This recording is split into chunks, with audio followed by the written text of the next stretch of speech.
Desde el pasado mes de octubre estamos celebrando la Revolución de Octubre, el centenario de la Revolución de Octubre. Ya saben, la llegada del comunismo como sistema político. Pero en estos momentos solo hay 6 países que se declaran de alguna manera comunista y hay multitud de partidos comunistas que se presentan a las elecciones y las pierden uno detrás de otro en diferentes lugares. Pero es muy importante porque la crisis económica ha vuelto a poner de actualidad a Marx, a su análisis de la actualidad y también a mirar qué es lo que nos pasa, sucede en nuestros días. Bienvenidos a Millennium. Hoy hablaremos sobre comunismo hoy.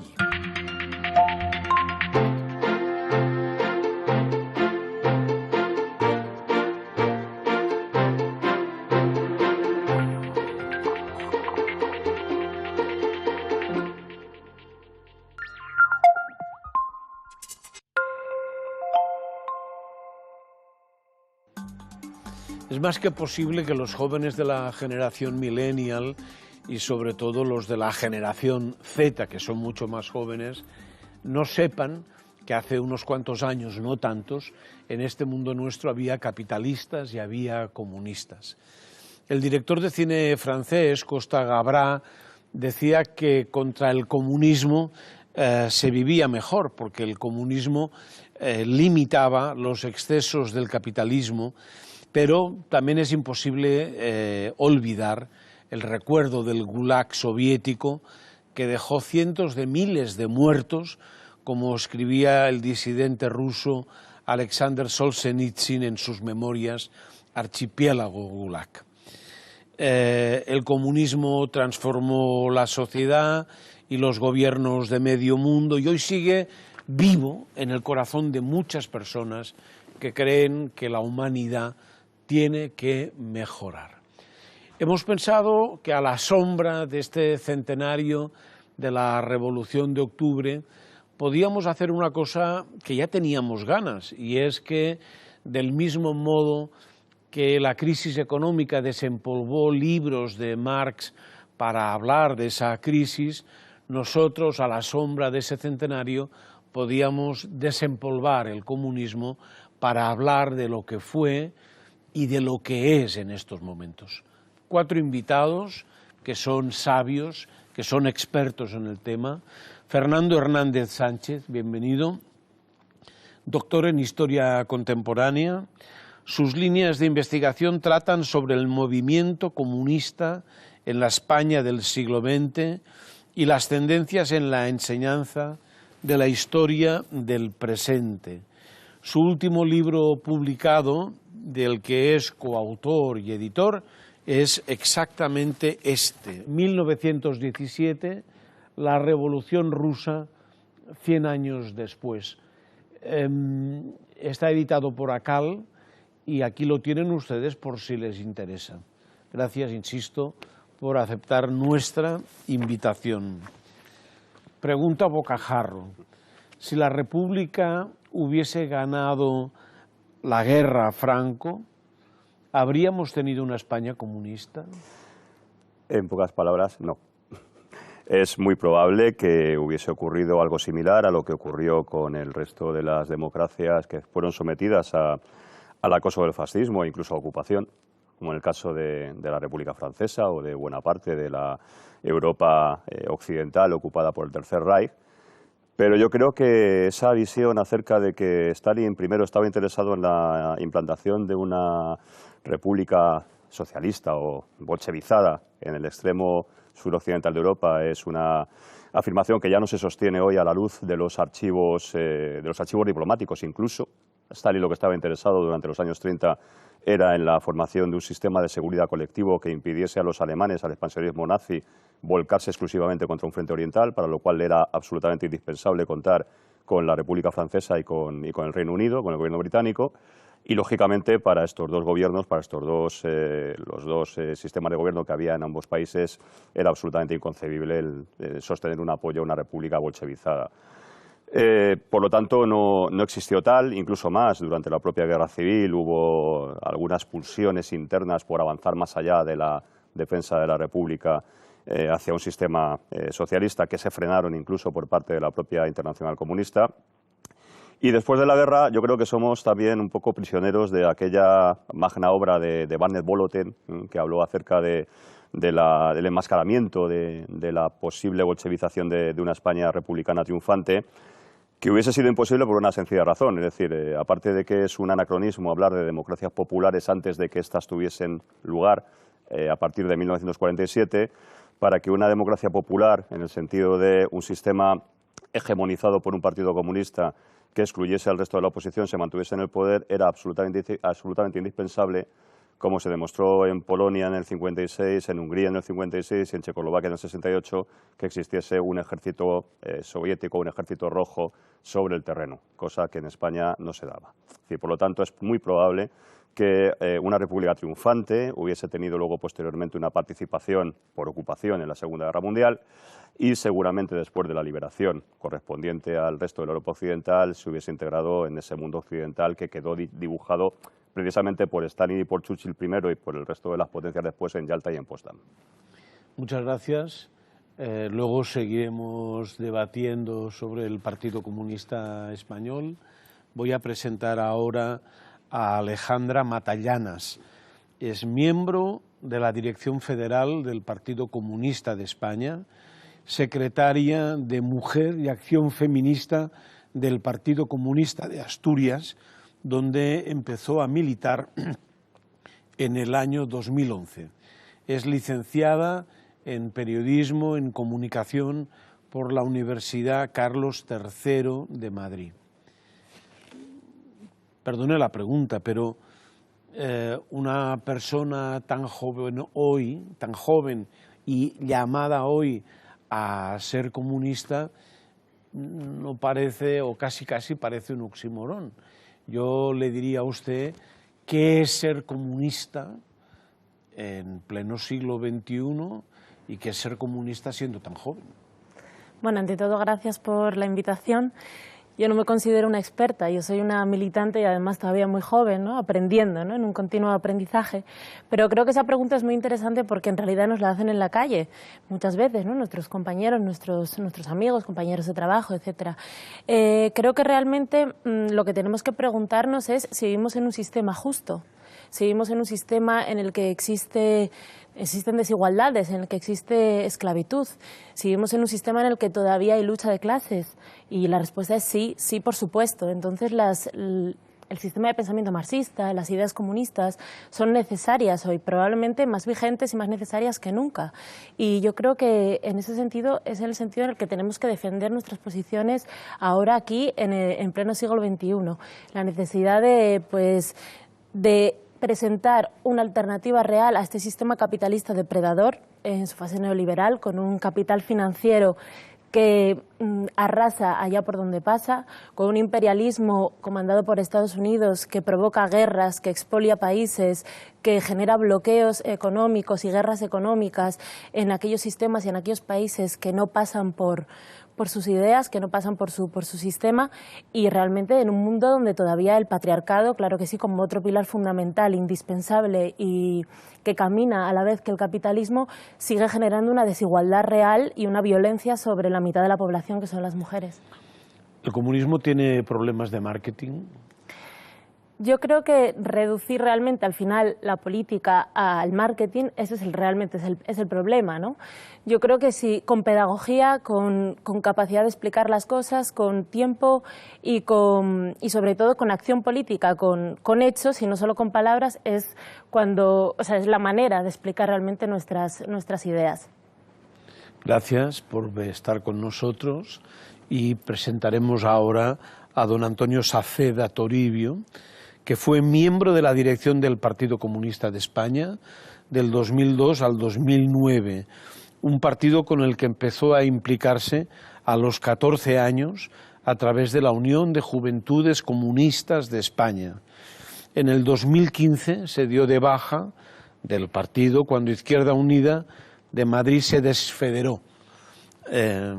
¿Existe esa palabra, desfederarse? Así lo llamaron los que tomaron la iniciativa.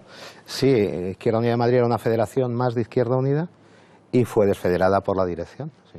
Actualmente forma parte de la Comisión Octubre para la divulgación de las ideas del socialismo y de la revolución socialista. ¿Está usted muy enfadado con el actual Partido Comunista? No, es un problema de enfados, digamos, que tengo diferencias con determinadas líneas políticas adoptadas de unos años a esta parte. No obstante, ¿Determinadas líneas son determinadas personas? hombre, al final la política termina encarnándose en las personas que la llevan adelante, ¿no? Que se hacen responsables de esas líneas políticas. De todas formas, sí quería dejar constancia de que, al margen de que ahora no milite en el PC, sigo considerando al Partido Comunista mi partido. Es decir, el caudal de cariño y de considerarlo mi casa no ha desaparecido. Hay varias formas de salir del Partido Comunista, como supongo de salir de otros partidos o de otras ideologías. Una es para pasarse al bando de enfrente, es muy habitual, y otras, bueno, pues a veces es dar un paso a un lado porque no compartes determinadas cuestiones. Pero nada más. Gracias por venir, y ya solo me queda por presentar a don Guillermo Gortázar, abogado, doctor en Historia. Entre 1971 y 1975 militó en Bandera Roja y el Partido Comunista de España. Desde 1990 lo hace en el Partido Popular, donde ha sido miembro del Comité Ejecutivo y secretario. Tengo dos libros aquí publicados. Uno es Bajo el Dios Augusto, el oficio de historiador ante los guardianes parciales de la historia, que está editado por Unión Editorial. Él es el editor, el compilador de este libro, en donde han escrito varios historiadores. Y el último es este, que se llama El Salón de los Encuentros, una contribución al debate político del siglo XXI. ¿Vale? Gracias también por estar con nosotros. No deja de ser curioso que el joven Gortázar se hiciese comunista y el maduro Gortázar se hizo conservador. Bueno, ¿Cómo se explica? ¿Cómo lo explica usted? Eso es un fenómeno no estrictamente o singularmente español. Hay que pensar en Theodorakis, en Mikis Theodorakis, el músico griego. Hay que pensar en Jean-François Furet, que es un historiador francés que viene de la izquierda. Hubo un proceso bastante amplio de historiadores, artistas, músicos, etcétera, que pasaron de la izquierda a la derecha liberal, por así llamarlo, al hilo del conocimiento y el convencimiento de que las ideas que habíamos defendido en los años 70 o en los años 60, en todo el marco del mayo del 68, pues habían dado lugar a regímenes poco atractivos, o más bien detestables, como son los regímenes de dictadura totalitaria, comunista, ya fuera la Cuba de Castro o ya fuera la Rusia de Brezhnev, pero anteriormente la de Stalin, ¿no? Entonces fue un proceso intelectual muy ampliamente extendido. Yo participé en el Partido Comunista y en Bandera Roja inicialmente, en la medida en que en la universidad lo que era efectivamente antifranquista era la izquierda, porque realmente no había Partido Socialista, prácticamente no existía, la democracia cristiana pues estaría todo el día en misa, imagino, y con sus conspiraciones más o menos efectivas, y la gente joven íbamos a la izquierda a militar contra el franquismo. Y entonces lo que ocurrió es que cuando el franquismo terminó, muchos de nosotros que realmente éramos más antifranquistas que efectivamente comunistas por familia o por consistencia, pues realmente nos dedicamos a trabajar o a estudiar o a escribir. Y yo dejé la política en el año 75, justo el 20 de noviembre, cuando falleció Franco. Yo ya me casé, entré a trabajar en un banco y ya no pintaba nada, entre comillas, en el Partido Comunista. Por eso me dediqué un poco a la docencia posteriormente, hice unas oposiciones y tuve una experiencia como becario Fulbright en Estados Unidos, en la que vi que la importancia de la libertad, de la libre competencia entre profesionales era muy eficaz y muy efectiva, y fui evolucionando desde una posición de izquierda del PC, al que voté sin duda en el 77, en el 78, incluso en el 79, pero luego ya pues vas pasando por fases socialdemócratas hasta que al final dices, bueno, la socialdemocracia tiene una experiencia, tiene un programa desarrollado, y me atrajo más todo el mundo de la libertad que yo había conocido en Estados Unidos y que encarnaba de nuevo Margaret Thatcher y una nueva derecha que yo no la identificaba con la derecha del general Franco, ni mucho menos, sino con una derecha renovada con el presidente Aznar,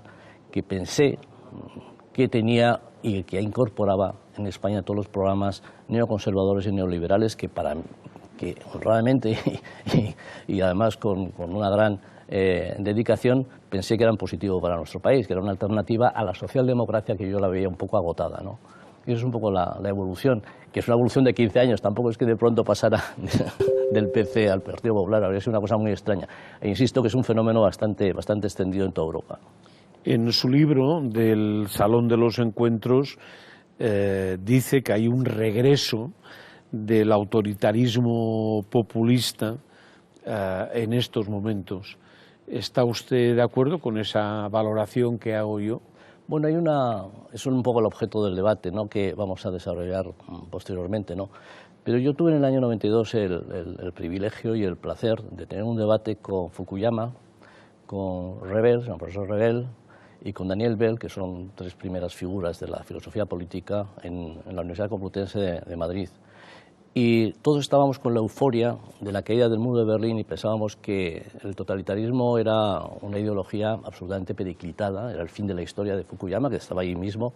Y Jean-François Rebel, que es un francés extraordinariamente inteligente, nos advirtió que no, que el totalitarismo no dependía ni del muro de Berlín ni del comunismo, dependía de la naturaleza humana.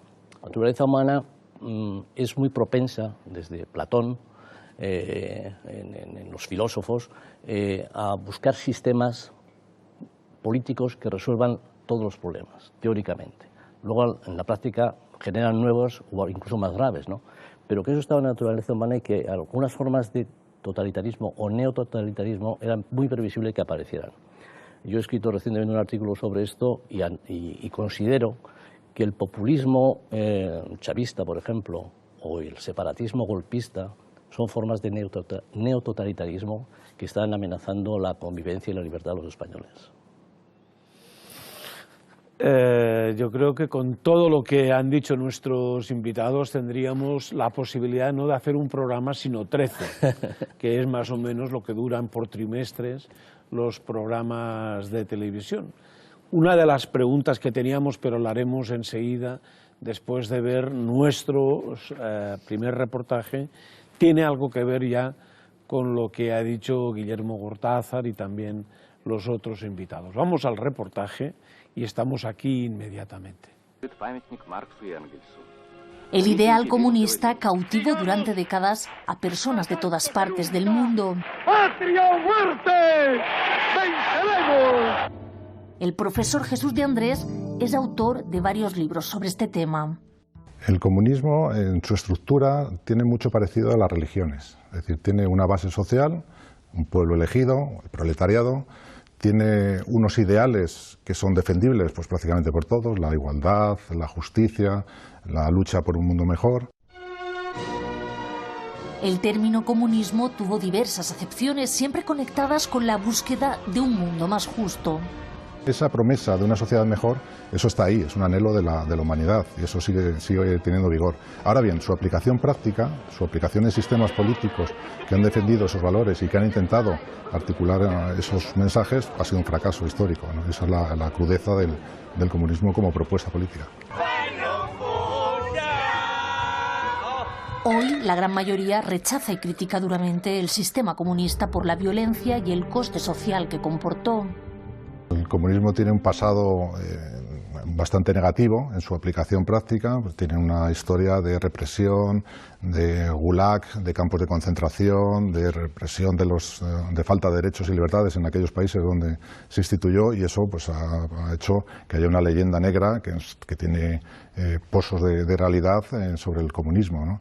Se puede decir que el comunismo se ha convertido en una ideología residual. Con la caída del muro de Berlín en 1989 y el colapso de la Unión Soviética, poco a poco los partidos declarados comunistas comunistas en Europa han ido casi desapareciendo. En el mundo existen 5 países comunistas: China, Corea del Norte, Laos, Vietnam y Cuba. Estos siguen siendo los máximos exponentes del comunismo. Un partido comunista en España o en Europa es un movimiento extemporáneo porque su tiempo histórico no es el presente. O bien puede ser un movimiento nostálgico del pasado, que reivindique un pasado histórico que posiblemente esté idealizado, o a futuro, ¿no? Porque los problemas que intenta solucionar el comunismo siguen estando presentes, ¿no? En este punto coinciden muchos. Si bien hablar de comunismo no parece estar de moda, los valores que promulga esta ideología siguen vigentes. El comunismo tiene fortaleza porque algunos de sus símbolos siguen siendo muy potentes, porque como ideología sigue teniendo cierta consistencia y sobre todo porque los valores que propugna, pues cualquiera los puede comprar. Eso es evidente. Lo que no ha desaparecido en ningún momento son aquellas cuestiones que intentaba combatir el comunismo. Es decir, sigue habiendo desigualdad, sigue habiendo injusticia, sigue habiendo hambre, sigue habiendo violencia en el mundo, sigue habiendo problemas que eran los que el comunismo intentó atajar. ¿Ha muerto el comunismo? ¿Podemos decir que ha fracasado como ideología política?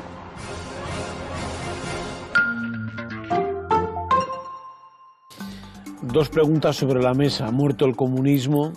¿Ha fracasado como ideología política? Porque lo cierto es que los problemas con los que quería luchar, por ejemplo las desigualdades, son cada vez más acusadas y parece que cada vez es más complicado hincarle el diente al asunto.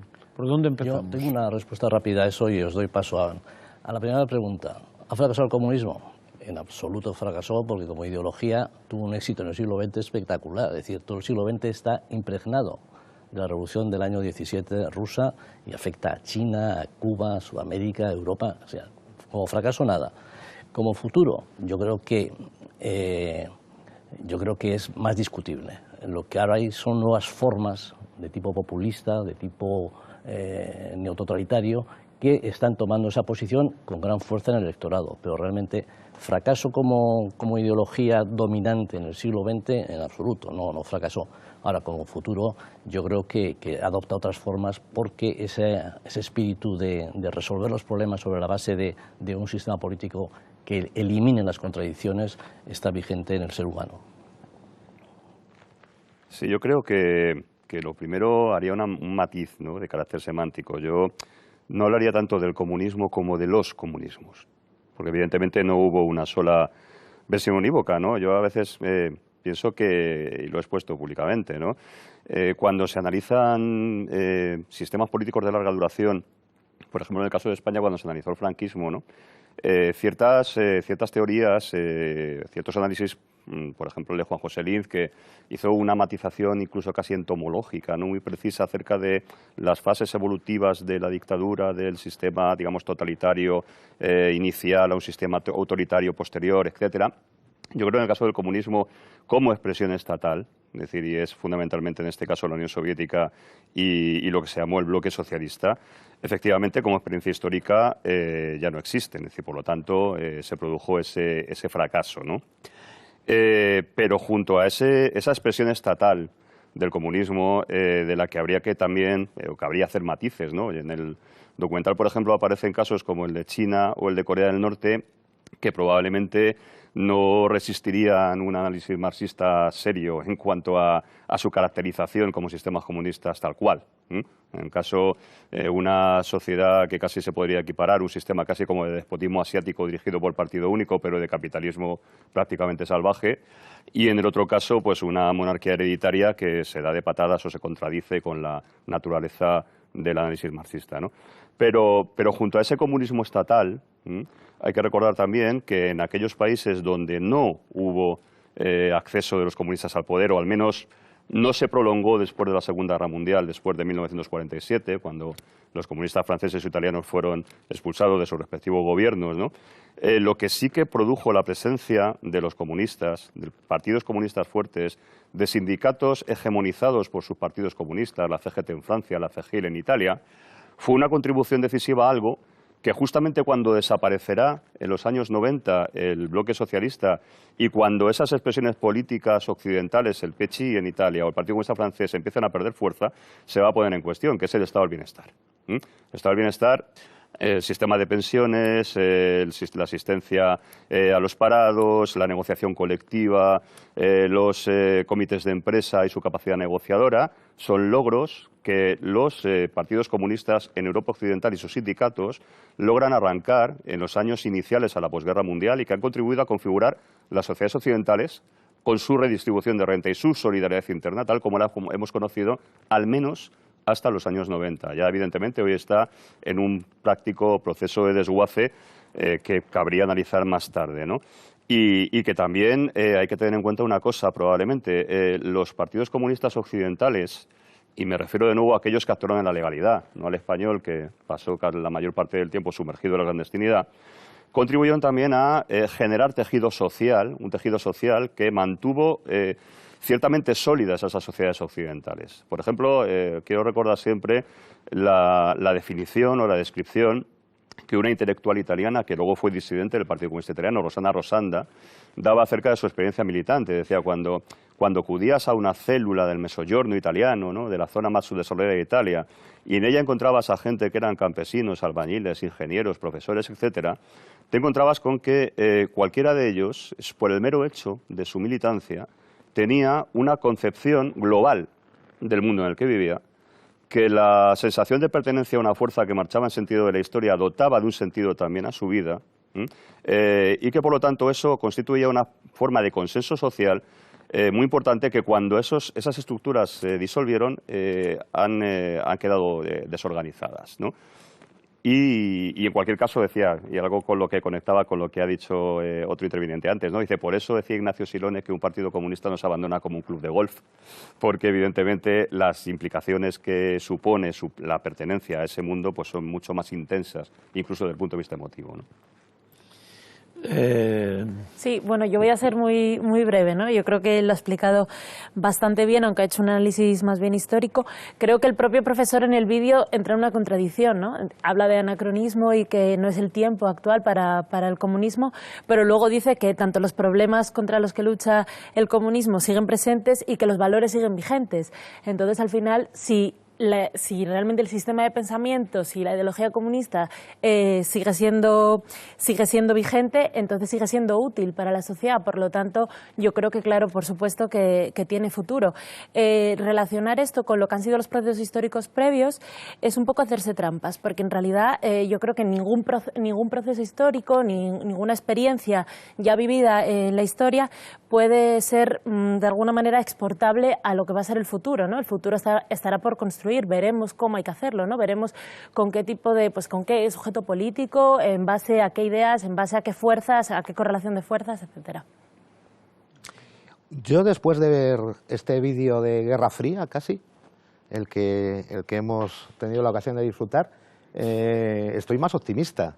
30 años después prácticamente 30 años después de la caída del muro de Berlín y de la implosión de la Unión Soviética, en lo único que no han cejado es en la pura propaganda de Guerra Fría. No hay más que ver la programación de películas en nuestras televisiones habitualmente, incluso otros programas de debate que no son este, ¿no? Bien, hay un problema. Yo digo que rotundamente el comunismo no ha fracasado. No soy original porque creo que en eso coincido con todos los intervinientes. Por ejemplo,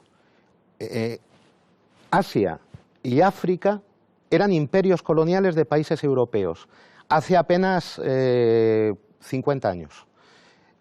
La influencia del comunismo consiguió llevar adelante un proceso de descolonización y donde las nuevas naciones que se liberaban de sus imperios evidentemente miraban con mucha atención a la Unión Soviética, sin duda, y a los postulados teóricos del comunismo, cómo sacar un país adelante desde las propias fuerzas y enfrentado a potencias imperialistas o a potencias capitalistas.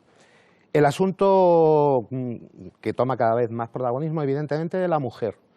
Resulta que la primera ministra de la historia se llamaba Alexandra Kollontai y fue una bolchevique y comisaria del pueblo en la Unión Soviética. Un código de familia progresista fantástico.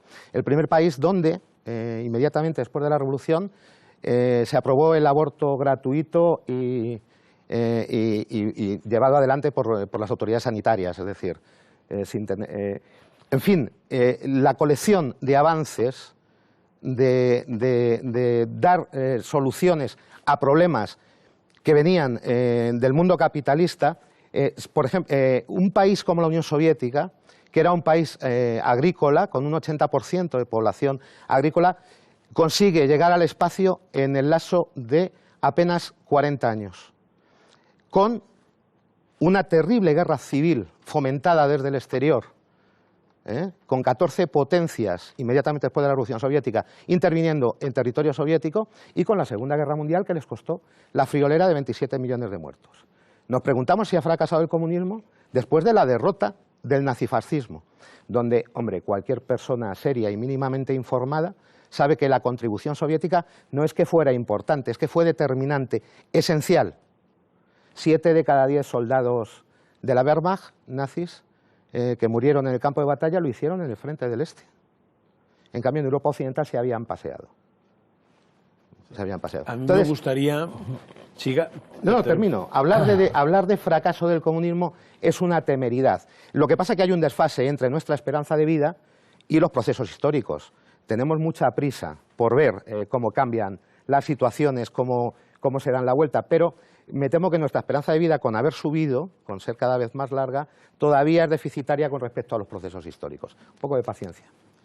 A mí me gustaría coger el hilo de una cosa que ha dicho al principio el señor Gortázar, que me parece muy interesante. Él dice ha dicho la importancia que había tenido el comunismo, el marxismo en el siglo XX, pero que de cara al futuro él creía que más que partidos comunistas era el momento de nuevos planteamientos populistas en relación, corríjame, en relación con el comunismo y con la manera de entender el socialismo. Sí, bueno, siguiendo al hilo de esto y lo que he establecido antes, Fernando, a mí me parece muy interesante, que es el hecho de que en la posguerra realmente lo que se ubica por una serie de razones que probablemente compartirás, es una socialdemocracia que es una izquierda distinta del comunismo, en la que el comunismo se adapta más o menos, ahí vienen todos los fenómenos del eurocomunismo y de lo que es la evolución del Partido Comunista Italiano, sin duda es el más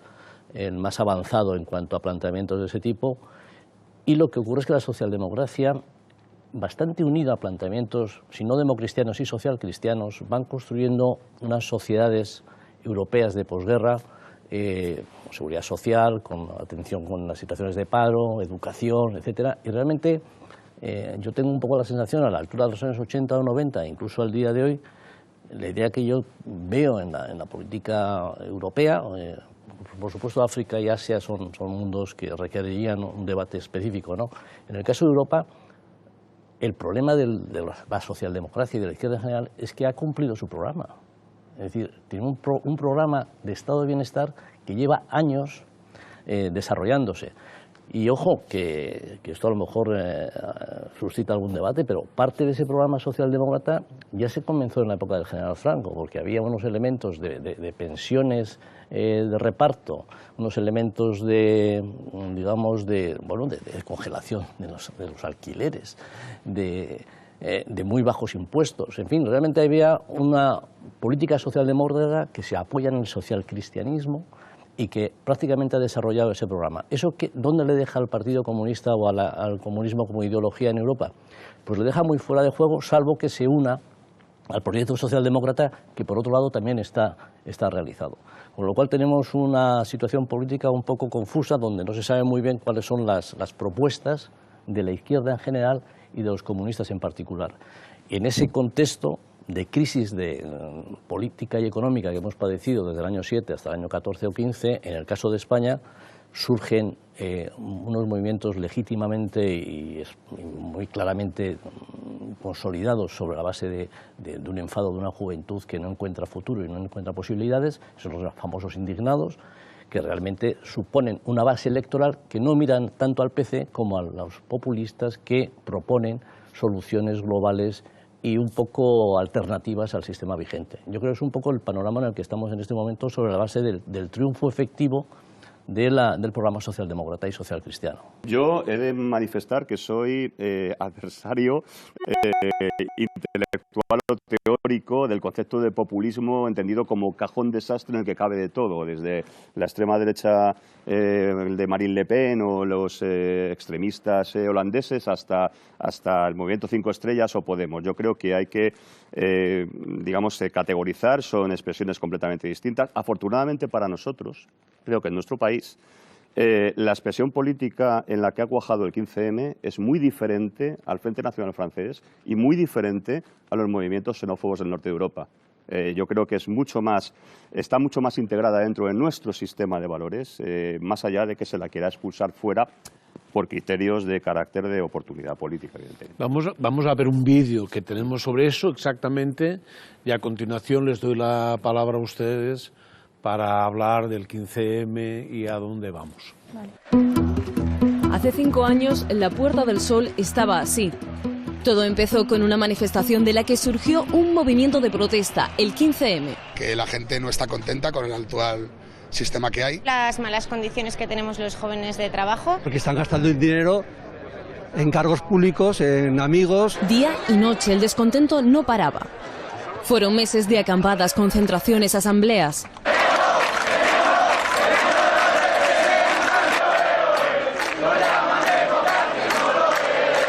De decirlo con ruido o con silencio. Hoy ese descontento ha vuelto a las calles. La banca todavía no ha resuelto bien ni las preferentes ni las cláusulas suelo. ¡Sanidad pública! Fue el primer paso para levantar un poco, concienciar un poco a la gente, pero queda por hacer todo. La prueba está que la mayoría de la juventud la tenemos fuera. Nosotros, los yayos, somos hijos del 15M. Luchar por esos derechos y que tengan un mundo mejor que el que nosotros hemos tenido. Porque hay niños en la calle y no le importa a nadie. Puede ser otra vez un comienzo para relanzar pues esta lucha social en la calle que tanta falta nos hace. ¡Obreros y estudiantes! ¡Unidos y adelante! Después de tantos años de estar tragando, por fin la gente dice, oye, hasta aquí hemos llegado. Que los partidos políticos sepan que no fue flor de un día y que esto sigue adelante. Por eso ha sido un 15 de mayo en el que la protesta social ha llenado de nuevo la Puerta del Sol.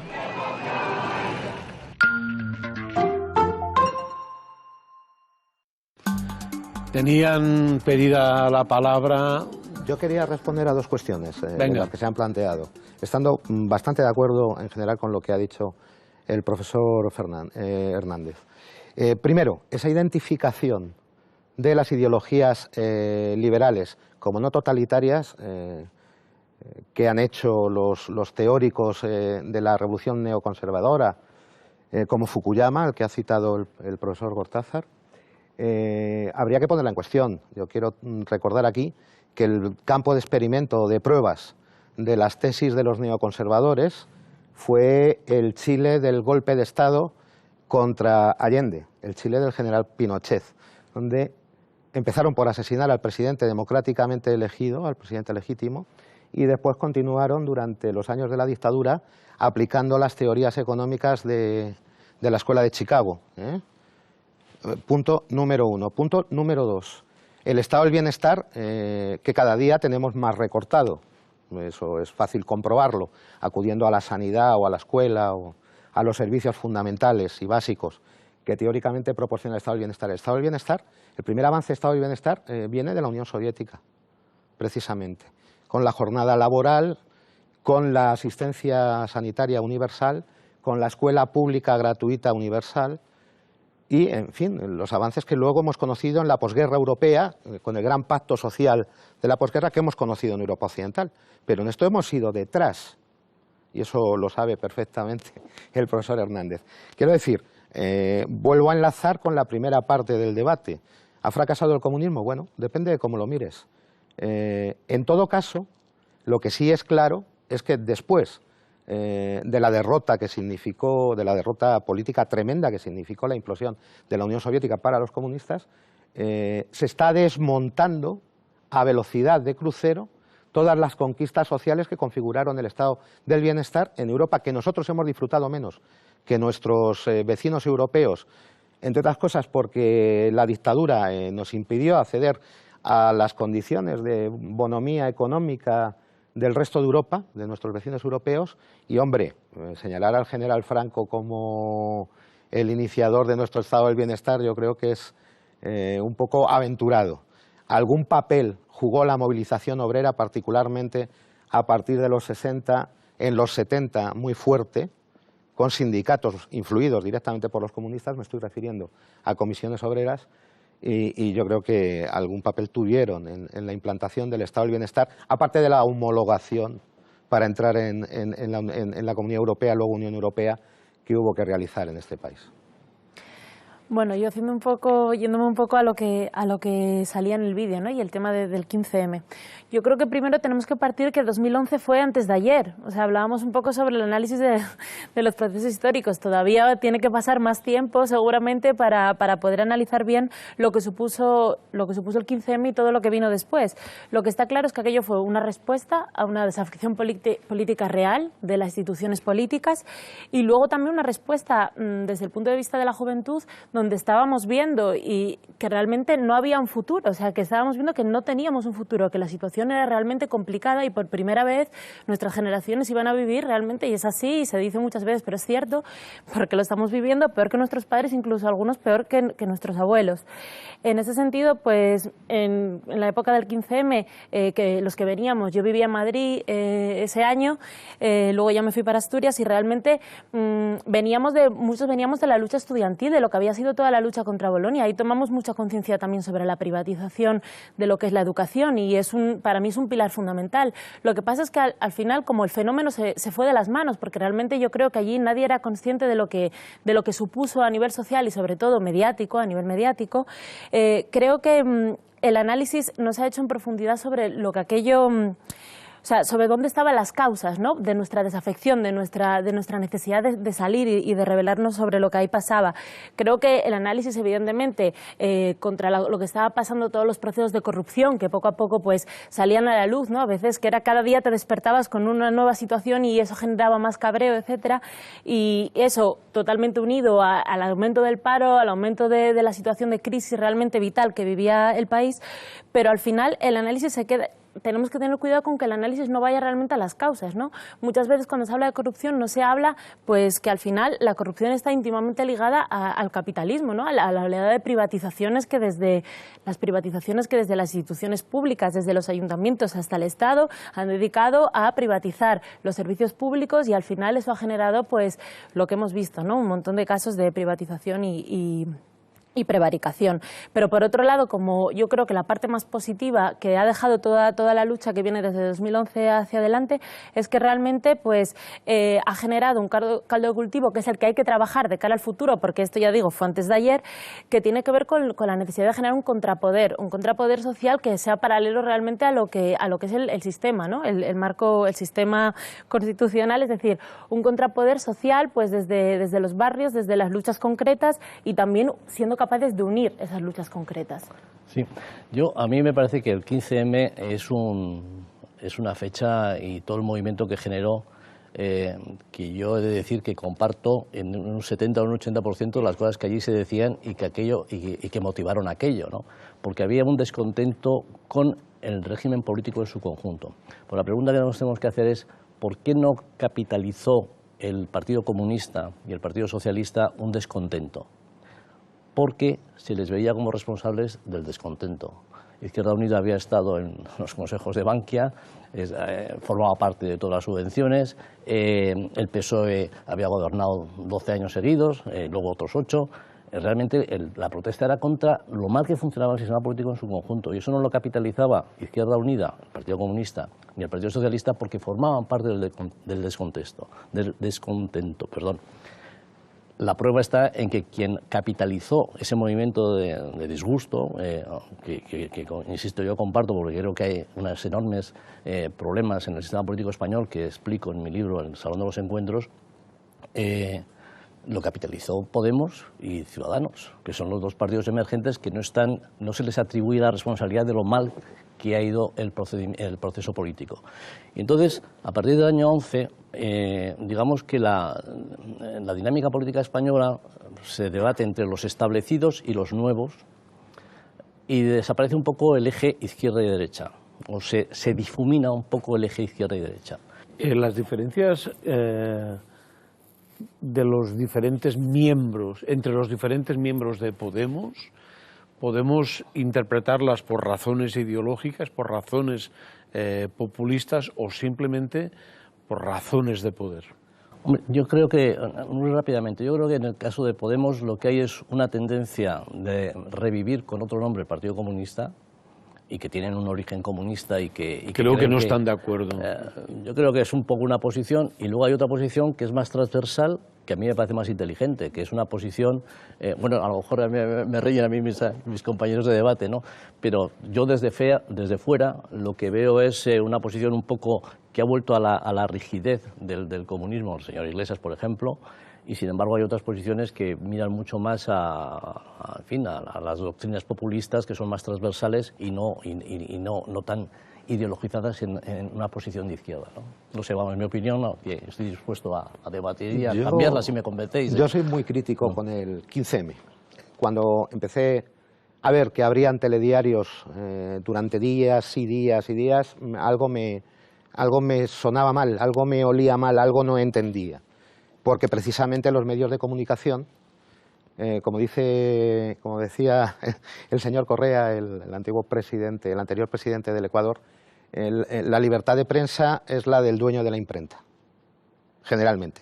Entonces, cuando yo veía abrir con el 15M los telediarios del mediodía y de la noche, sistemáticamente y en todas las cadenas, algo no me gustaba. Años después, sigo sin entender algunas cosas.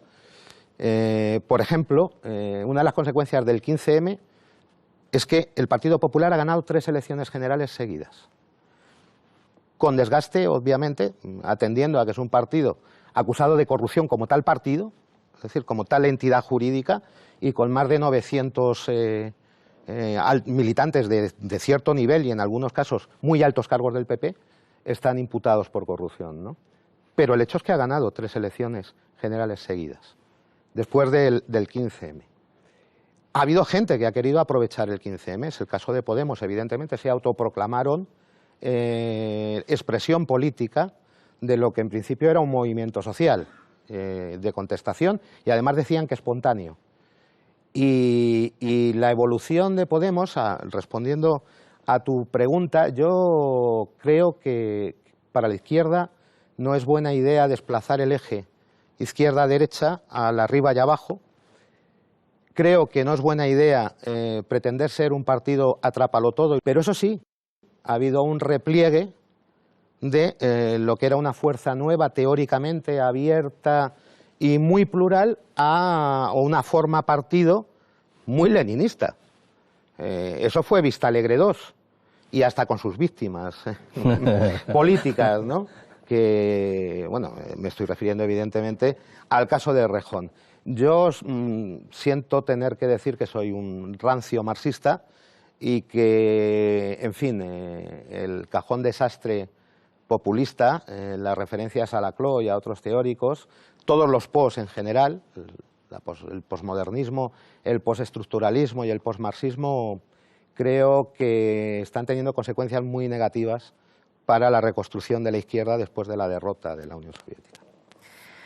Bueno, se abrió el debate y se mezclaron unas cuantas cosas.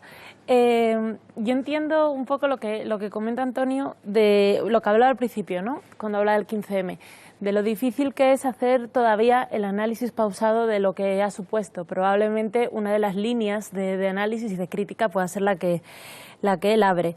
Yo creo que realmente a mí también me hace sospechar cuando el foco mediático está puesto sobre supuestamente un movimiento antisistema, ¿no? Eso también me hace sospechar. Creo que cuando se criticaba el bipartidismo, se aceptó a nivel sistémico, se aceptó la crítica al bipartidismo si eso se llevaba por delante otra alternativa. Un poco lo que decía, ¿no? Yo creo que realmente ahí, si por delante se lleva también en este espíritu de destruirlo todo porque lo viejo ya no funciona y lo que queremos es construir algo nuevo, me llevo por delante también un sistema de ideas, ¿no? como es la ideología comunista. Y creo que es, bueno, pues eso es justo lo que algunos igual vimos, siendo jóvenes, participando en esas movilizaciones, siendo muy conscientes que aquello era muy plural y la verdad indignándonos bastante cuando siempre, como en cualquier movimiento que es plural y es social y nace desde la base y desde la lucha concreta, cuando alguien quiere capitalizarlo, ¿no? Porque eso siempre genera, pues, en todos los movimientos, pues sus distorsiones y evidentemente, pues eso es así como él comentaba. Y creo que eso se ha visto y con el paso del tiempo, los movimientos sociales que han quedado vivos y que han salido a raíz del 15M, pero que ya venían de antes, la lucha por la vivienda. Yo vivía en Madrid, yo me acuerdo que aquí había manifestaciones por la vivienda pública mucho antes que el 15M. O, por ejemplo, las marchas de la dignidad, que fue otra cosa muy diferente, construido realmente desde lo que yo entiendo que es la unidad popular, desde la base, ¿no? Desde el convencimiento de un programa común, de algo que nos une para salir a la calle y pelear y luchar. Y yo creo que realmente desde todos estos terrenos, pues lo que se asume es que probablemente la institucionalización que el propio sistema y parte de la gente que estaba en la calle, no toda, parte, acabó realizando con el movimiento popular, la institucionalización de la lucha, pues ha provocado muchas veces que nosotros lo vemos, que se ha perdido la movilización en la calle y eso, pues, realmente eso es un fracaso. Entonces yo no quería concluir con que del 15M me he sacado un fracaso, pero sí querría decir que eso es una crítica, una autocrítica y una reflexión que tenemos que hacer sobre que si no hay lucha en la calle, que aunque se conquistara el poder institucional, si no se tiene, eso no es conquistar el poder, es conquistar la institución, es otra cosa diferente. Un apunte. Sí. Desde 2014, que es cuando se alcanzó el clímax de la movilización popular con las marchas, con las famosas marchas que acaba de citar Alejandra, a partir de la primavera del año 14, que coincide con la irrupción de Podemos con muchísima fuerza en el panorama nacional, hay una caída de la movilización brutal. Yo lo dejo ahí, son datos, se pueden comprobar, todos tenemos Google. Menos el movimiento feminista. Cierto. Eso es verdad. Pero la movilización general se derrumba coincidiendo con la irrupción de Podemos en el panorama político español. Ahí lo dejo. Estamos fuera de tiempo, sí. Pero si quiere usted añadir una última... Sí, no, yo es que al contrario, yo soy muy crítico en este caso con el papel de la izquierda antes de la aparición de Podemos. Hay que recordar además que la izquierda institucionalizada, Izquierda Unida, pues desaprovechó la ocasión en su momento de la oferta de haber ido a las elecciones europeas con otros mimbres en la oferta, que la rechazó y de ahí surgió Podemos como iniciativa independiente, ¿no? Yo no juzgaría, primero, desde criterios de teledirección ni desde los criterios del éxito obtenido luego por la derecha posteriormente, porque realmente, claro que hay una situación defensiva respecto a un enemigo al que se ha presentado de una manera absolutamente estereotipada. Quizá todos los rasgos con los que se caracteriza al Podemos de los años 2011 en adelante, 2014 en adelante, son los mismos rasgos que encontraríamos en la propaganda anticomunista de los años 30. Es decir, por lo tanto, es lógico que eso aglutine un movimiento defensivo electoralmente a favor del Partido Popular, que por otra parte ha encontrado en el sector conservador o liberal otras expresiones que ya no son el Partido Popular, ¿no? Pero yo creo que el problema de la izquierda en ese momento fue un problema de que no vio venir lo que tenía debajo. Es decir, no vio venir el movimiento del precariado, no vio venir el movimiento de la indignación en todas sus variantes, hasta el punto de que estas primeras movilizaciones de masas, incluida la Marcha de la Dignidad, se hacen sin presencia institucional ni de los partidos clásicos de la izquierda ni sin los sindicatos. Entonces, el problema es hasta qué punto, repito, Podemos o el universo Podemos, Unidos Podemos en general, no ha venido a ocupar un espacio que otros han ido dejando vacante. Y han conseguido un éxito que yo creo que es absolutamente incontrovertible, y es elevar la movilización de calle a representación política. Quiero recordar que en sus mejores momentos, que fue la época de Anguita, el Partido Comunista tuvo un grupo parlamentario de 23 diputados. En su época peor, que fue precisamente una de los más críticos actualmente con la Unidos Podemos, que es Gaspar Llamazares, fueron dos, él y un diputado de Iniciativa por Cataluña. Ahora hay 71 diputados de una izquierda, magma, galaxia o como lo queramos llamar, pero que expresan una opción diferente en el Parlamento a la tradicional bipolaridad alternante del sistema que se ha puesto en cuestión precisamente, que es el del 78, la alternancia casi sagastocanovista de Partido Popular, Partido Socialista. Entonces, en ese sentido, son la expresión de una realidad nueva. Veremos cuál es su recorrido, evidentemente el alcance que puedan tener. Yo vuelvo a repetir, es decir, fueron y han sido un movimiento que ha recibido una hostilidad permanente desde sus propios orígenes acerca de su financiación, de sus lazos internacionales. Y en cuanto al 15M, hombre, solamente hay que recordar que, digamos, el prestigio de una presidenta de comunidad autónoma como persona de orden se labró precisamente sobre la represión en las calles mediante la policía que ella mandaba cuando era delegada del gobierno del 15M de la Puerta del Sol. Lamentablemente hay que dar por terminado nuestro intercambio de ideas, que yo creo que, o a mí me parecen interesantes. Hay muchos debates abiertos. Habría que debatir por qué es tan importante la movilización cuando es verdad que las fuerzas de izquierda han pasado de la calle a la representación política.